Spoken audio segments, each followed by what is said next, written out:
شریعت میں یعنی قرآن و سنت میں حیثیت کیا ہے، مقام کیا ہے، اس مقام کو بڑی سمجھنے کی ضرورت ہے۔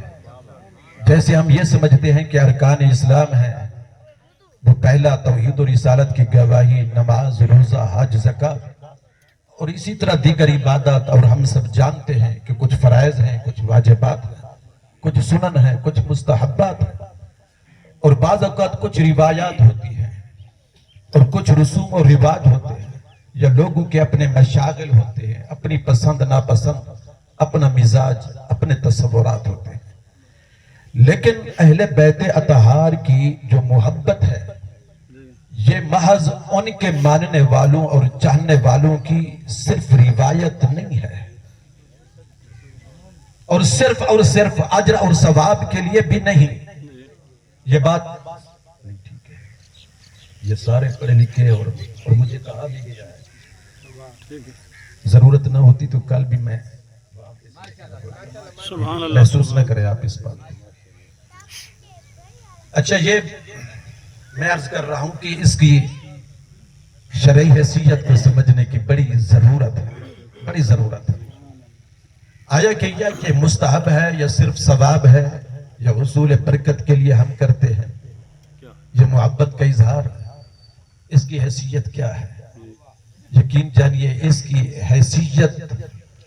فرضوں میں سے سب سے بڑا فرض ہے۔ بے شک بے شک۔ اہل بیت کی جو محبت ہے، میں پوری ذمہ داری کے ساتھ عرض کر رہا ہوں، ان کی جو محبت ہے حضور کے رشتہ داروں کی، حضور کے اقرباء کی، اہل بیت اطہار کی، پنجتن پاک کی، علی و فاطمہ کی، حسن و حسین کی، آل رسول کی، خاندان نبوت کی، یہ جو محبت ہے یہ فرض کا اور واجب کا درجہ رکھتی ہے۔ میں مختصر چند پوائنٹ عرض کروں گا۔ یہ قرآن مجید کی ایک آیت کریمہ آپ اکثر علماء، خطباء، مقررین سے بھی سنتے ہیں، قُلْ لَا أَسْأَلُكُمْ عَلَيْهِ أَجْرًا إِلَّا الْمَوَدَّةَ فِي الْقُرْبَى۔ اے میرے محبوب صلی اللہ علیہ وآلہ وسلم، آپ ان سے کہہ دیجئے کہ میں تم سے اور کچھ نہیں مانگتا۔ یا رسول اللہ، آپ کہہ دیجئے اپنی امت کے لوگوں سے، میں تم سے اور کچھ نہیں مانگتا، میں صرف اور صرف الا المودۃ فی القربى مانگتا ہوں تو اہل بیت اطہار کی محبت مانگتا ہوں۔ اہل بیت اطہار کی محبت یعنی اجر رسالت کے طور پر، دعوت اور تبلیغ دین کے طور پر، یا ساری رات حضور اکرم صلی اللہ علیہ وسلم امت کے لیے جاگتے رہے، مشقتیں برداشت کرتے رہے، غزوات ہوتے رہے، حضور کو اذیتیں پہنچائی جاتی رہی، تکالیف کا سلسلہ ہوا، آقا علیہ الصلوۃ والسلام کے سامنے کئی رکاوٹیں کھڑی کی گئیں، اور حضور اکرم صلی اللہ علیہ وآلہ وسلم نے اس کے باوجود بھی اپنی امت کو ہر لمحہ ہر وقت یاد رکھا۔ تو ارشاد فرمایا کہ اس کا اجر پروردگار عالم تجھ سے مانگوں؟ فرمایا مجھ سے تو تب مانگتے کہ جب تمہارے خزانوں کے اندر کوئی کمی ہوتی۔ اِنَّا أَعْطَيْنَاكَ الْكَوْثَرَ، ہم نے تو آپ کو اپنی قدرت کے سارے خزانوں کا پہلے ہی مالک بنا دیا، مختار بنا دیا اور قاسم بنا دیا۔ اے میرے محبوب، مجھ سے نہ مانگ، اپنی امت کے ان غلاموں سے مانگ جن کے لیے رات بھر تڑپ کر دعائیں کرتے رہے۔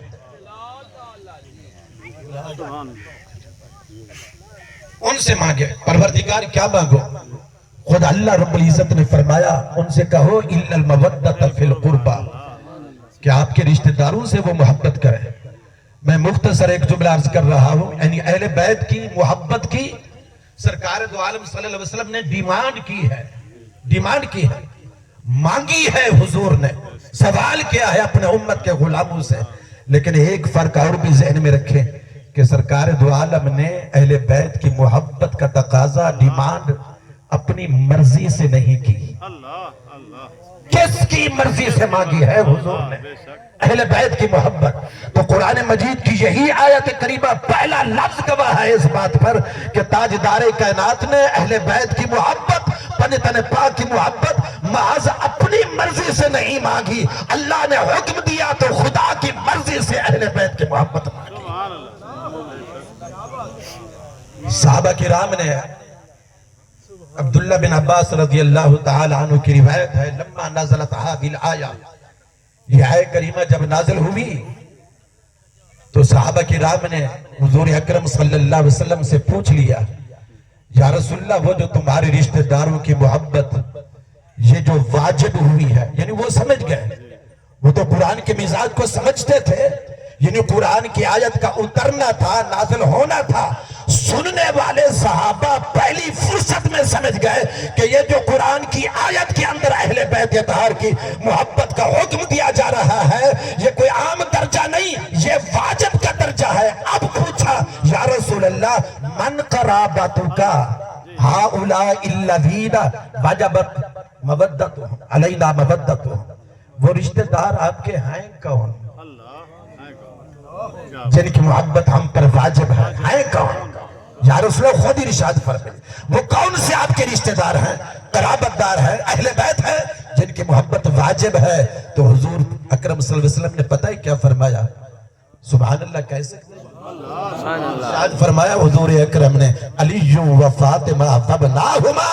جن کی محبت واجب کر دی ہے اللہ رب العزت نے میری اس امت پر، وہ ایک علی ہے، ایک میری زہرا ہے، ایک ان کے دو لخت جگر دو شہزادے حسن اور حسین۔ اللہ اکبر، نعرہ خلافت، نعرہ حیدری، تفسیر معالم التنزیل ہے، امام بغوی رحمت اللہ تعالی علیہ اپنے اس تفسیر کی چوتھی جلد میں 145 پیج پر انہوں نے بڑا متفق کا ایک نظریہ اور عقیدہ لکھا ہے۔ انہوں نے کہا کہ مودت النبی صلی اللہ علیہ وسلم وکف الاذى عنہ ومودت اقاربہ والتقرب الى اللہ بالطاعت والعمل الصالح من فرائض الدین، کہ تاجدار کائنات امام الانبیاء کی اپنی محبت وہ بھی فرض ہے، وکف الاذى عنہ، حضور کی حرمتوں کی پاسداری کرنا، حضور کی ختم نبوت کا پہرا دینا وہ بھی امت پر فرض ہے۔ اس کے بعد تیسرا فرض کہا وَمَوَدَّتِ أَقَارِبِهِ، تاجدار کائنات کے رشتہ داروں کی، اہل بیت کی، حضور کی آل کی محبت یہ بھی امت پر فرض ہے، دین کے فرائض میں سے ہے۔ اور قاضی ثناء اللہ پانی پتی تفسیر مظہری کے اندر انہوں نے لکھا قُلْتُ لَا شَكَّ فِيهِ، کہ میں کہتا ہوں اس بات کے اندر کوئی شک نہیں کہ یہ فرض ایسا ہے، فریضۃ محکمۃ، ایسا فرض ہے کہ جو ہر دور میں جاری رہا ہے، کبھی کسی دور میں نہ منسوخ ہوا ہے نہ ہو سکتا ہے، یعنی جب سے ان کی محبت فرض ہوئی ہے تب سے لے کر تا قیام قیامت حضور کی ساری امت پر ہر لحظہ، ہر گھڑی، ہر آن، ہر ساتھ فرض رہے گی۔ فرائض تو اور بھی ہے، ایک فرق اور ذہن میں رکھیں، یہ بنیادی علمی بات لیکن سمجھانے کی غرض سے عرض کر رہا ہوں، یہ باتیں ذہن میں ہونی چاہیے، پتہ ہونا چاہیے، تاکہ کوئی یہ نہ سمجھے کہ انہوں نے فقط اپنا ایک شغل بنا رکھا ہے، اپنی صرف عادت ایسی ایک بنا رکھی ہے، یا ان کے کچھ اور مزاج ہے اور طور طریقے ہیں، یا کوئی اور مقاصد ہے۔ یہ پتہ ہونا چاہیے کہ اصل ان کی جو محبت ہے وہ فرض کا اور واجب کا وہ درجہ رکھتی ہے۔ یہ بات بڑی قابل توجہ ہے۔ قاضی ثناء اللہ پانی پتی تفسیر مظہری، جن کی تفسیر مظہری پر ہر ایک کو اعتماد بھی ہے اور پورا اعتبار بھی ہے،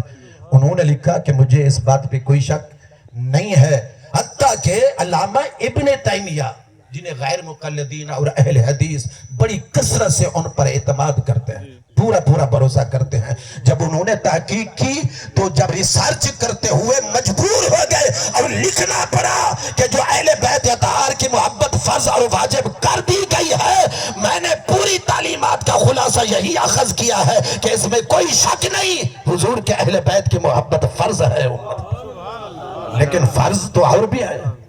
فرض تو حج بھی ہے نا، صاحب استطاعت صاحب نصاب لوگوں پر، مگر زندگی میں ایک مرتبہ فرض ہے، اور زکوٰۃ سال میں ایک مرتبہ، حج زندگی میں ایک مرتبہ، زکوٰۃ سال میں ایک مرتبہ، اور ماہ رمضان المبارک کے روزے سال کے 11 مہینے کے گزرنے کے بعد پھر ایک مہینہ پورا وہ ماہ رمضان کے روزے، مگر سال میں گویا ایک مرتبہ، اور نماز پنجگانہ